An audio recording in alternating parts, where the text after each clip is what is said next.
Hello and welcome to Affordable Backyard University, where you will confidently learn how to purchase backyard home improvements the right way.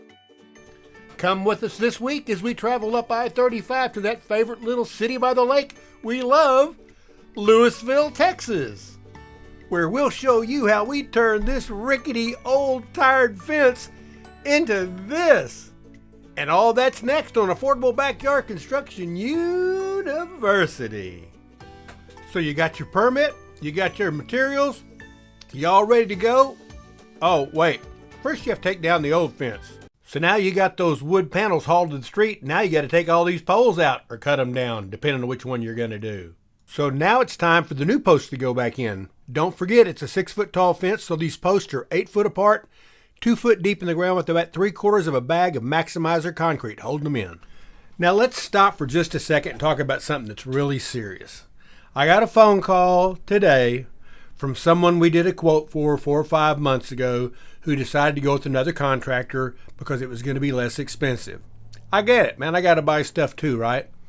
Well, he called me over the weekend, wanting some advice. And I'm going, wait, he goes, it just doesn't look right. And he started explaining what was wrong.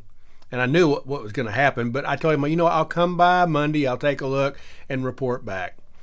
And so he signed a contract to get a cedar fence, but the fence contract didn't specify what kind of cedar, and it's a really jicky stuff called Japanese cedar. Nobody uses it unless they're trying to cut corners and cheat a customer. Well, it's a little too late since that whole thing's already up and it looks terrible. And I don't know what he's going to do. But this picture, see where it says Western red cedar? Don't take Japanese cedar, Chinese fir, Chinese spruce. If you're going to do this and spend the money, you need to get Western red cedar.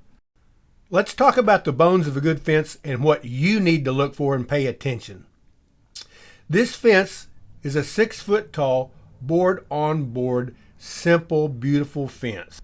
Okay, so let's go through our materials list.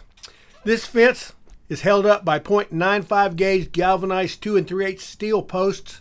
They're 8-inch on center, and they're about 2 foot deep in the ground with Maximizer concrete. And we put about 3/4 of a bag in each hole to hold them in there good. That's another place you'll get cheated. The bottom of that fence is a kickboard. It's a 2x6 retaining wall board. It's the only part of your fence that touches the ground. You'll see on the other side what I'm talking about. Those nailer rails going across, those are 2x4 Western red cedar, not pine boards. They're Western red cedar. That's another place you'll get cheated. And then those pickets are 1x6 Western red cedars.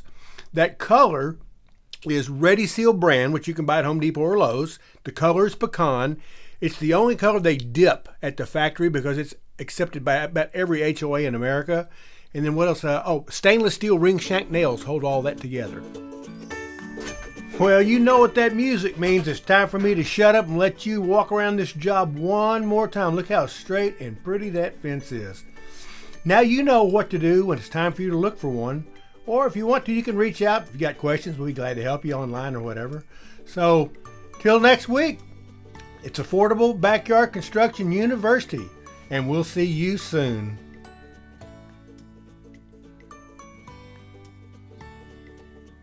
Hey, don't forget to grab your copy of Backyard Secrets. It's free, it's downloadable. All the stuff that's in these videos is contained there. You'll know what to do. You don't have to come looking for me.